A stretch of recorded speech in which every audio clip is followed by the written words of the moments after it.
Assalamualaikum warahmatullahi wabarakatuh. Perkenalkan, kami dari kelompok 2 dengan judul Agama dan Kebahagiaan yang beranggotakan saya, Vanessa Sagita Putri. Saya Ali Wilham Wicaksono. Saya Fathia Nurul Izzah. Saya Mutia Nuranisa. Dari mata kuliah Agama Islam dan dosen pengampu Bapak Habibi Muhammad Lutfi. Dari Universitas 11 Maret, Program Studi Teknik Kimia 2023. Yang pertama itu pengertian agama. Agama berasal dari bahasa Sanskerta yang berarti tidak kacau atau tidak pergi. Akar kata bahasa Inggris agama adalah religion, yang dalam bahasa Latin religio. Awalnya digunakan untuk yang berarti hanya takut akan Tuhan atau dewa-dewa, merenungkan hati tentang hal-hal ilahi atau kesalehan. Agama itu adalah peraturan, yaitu peraturan yang mengatur keadaan manusia maupun mengenai sesuatu yang gaib, mengenai budi pekerti dan pergaulan hidup bersama. Bahagia merupakan terjemahan dari kata happy dalam bahasa Inggris dan dari kata sa'id atau sa'adah dalam bahasa Arab. Bahagia diartikan dengan keadaan atau perasaan senang, tentram, atau bebas dari segala macam yang menyusahkan, sehingga kata kebahagiaan yang mendapat awalan ke dan akhiran an diartikan dengan kesenangan dan ketentraman hidup atau lahir batin, keberuntungan, kemujuran yang bersifat lahir batin. Dan dari definisi tersebut dapat dipahami bahwa bahagia adalah suatu keadaan dan bukan benda. Sedangkan kebahagiaan berarti kesenangan atau ketentraman itu sendiri.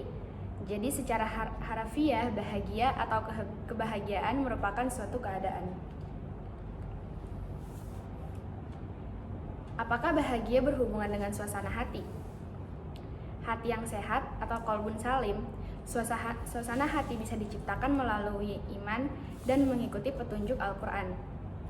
Manfaatnya yaitu hati menerima makanan yang berfungsi sebagai nutrisi dan obat. Kedua, berhubungan dengan masa depan dan akhirat. Ketiga, tenang dalam mengerjakan ibadah. Keempat, mendekatkan diri kepada Allah. Hati yang sakit atau qalbun maridun.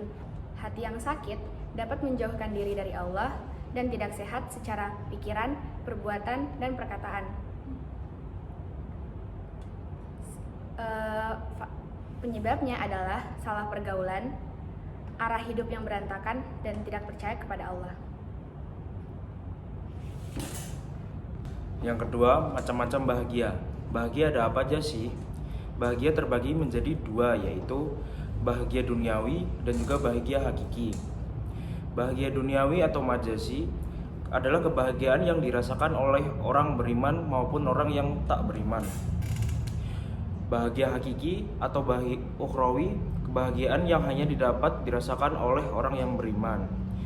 Jika kita menerapkan nilai-nilai Islam dalam kehidupan sehari-hari kita, maka kebahagiaan duniawi dan hakiki akan datang pada kita. Yang ketiga, hubungan agama dan bahagia. Ibnul Qayyim al-Jauzi mengemukakan pendapat bahwasanya rasa bahagia adalah ketika kita merasakan senang dan tentram dikarenakan hati kita sehat dan dapat berfungsi secara optimal.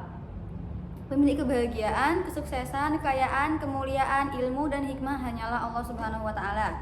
Kebahagiaan bisa kita raih kalau dekat dengan pemilik kebahagiaan itu sendiri, yaitu Allah Subhanahu wa Ta'ala. Apakah agama adalah salah satu faktor mencapai bahagia? Agama itu adalah solusi dari kebahagiaan itu sendiri. Aktivitas beragama Islam berkaitan dengan kebahagiaan, karena orang yang religius cenderung memiliki psikologis yang lebih baik dan bahagia, sebab agama membuat hidupnya lebih bermakna. Contohnya, ketika kita bersedekah berapapun dan apapun semampu kita kepada orang lain, tentunya ada rasa bahagia tersendiri yang tidak bisa dijelaskan bagaimana. Yang keempat adalah contoh dalam kehidupan sehari-hari. Nah, teman-teman di sini masih ingat nggak perjalanan kita saat mencoba untuk meraih PTN yang kita inginkan? Nah, di sini ada 4 poin. Yang pertama, di saat kita mencoba, saat kita gagal, di saat kita ikhtiar dan mencoba kembali, dan di saat kita berhasil. Nah, di saat kita mencoba itu seperti halnya kita belajar dari kelas 1 SMA sampai kelas 3 untuk bisa masuk menjadi siswa eligible dan belajar UTBK. Yang kedua, di saat kita gagal, seperti contohnya gagal dalam seleksi SNBP atau seleksi SNBT, yang awalnya kita berpikir kalau Allah itu ternyata tidak adil karena kita tidak mendapatkan apa yang kita inginkan, seperti itu. Dan yang ketiga, di saat kita ikhtiar dan mencoba kembali untuk mendapatkan apa yang kita inginkan. Nah, di situ ada saat-saat dimana kita selalu berdoa kepada Allah, selalu berusaha dan ikhtiar-ikhtiar lainnya untuk menggapai apa yang kita inginkan. Dan yang keempat adalah poin saat kita berhasil. Nah, di saat kita berhasil itu kita bersyukur bisa mendapat hal yang kita perjuangkan. Walaupun di awal kita tidak mendapatkan apa yang kita inginkan, kita tetap bisa merasa bersyukur atas apa yang Allah takdirkan kepada kita. Guys, kalian ingat nggak sih kemarin tuh ada yang nanya sama kelompok kita nggak sih? Apa tuh, Nis? Gue nggak ingat. Bentar, tuh ada yang nanya. Jadi lebih penting menggapai kebahagiaan di akhirat dulu atau menggapai kebahagiaan di dunia dulu? Kalian ada yang ingat nggak? Kayaknya mending menggapai kebahagiaan di akhirat dulu sih. Oh iya. Alasanmu apa? Kenapa akhirat dulu? Karena akhirat lebih penting daripada dunia. Oh, kalau menurutku akhirat itu emang penting banget ya. Tapi cara kita biar dapat kebahagiaan di akhirat itu salah satunya kita harus bahagia dulu di dunia. Nah, jadi ini juga menurut jawaban dari bapaknya, menurut pernyataan dari bapak dosen, kebahagiaan di dunia itu lebih penting. Walaupun kebahagiaan di akhirat jauh lebih penting. Tuh. Oh, jadi kayak kebahagiaan untuk menggapai kebahagiaan di akhirat itu kita gapainya dengan kebahagiaan di dunia kita, kayak jadi kebahagiaan di dunia itu sebagai jembatan kita untuk menggapai kebahagiaan di akhirat, gitu kan? Benar, iya benar. Gitu. Jadi kesimpulannya lebih penting menggapai kebahagiaan di dunia untuk menggapai kebahagiaan di akhirat. Oke guys,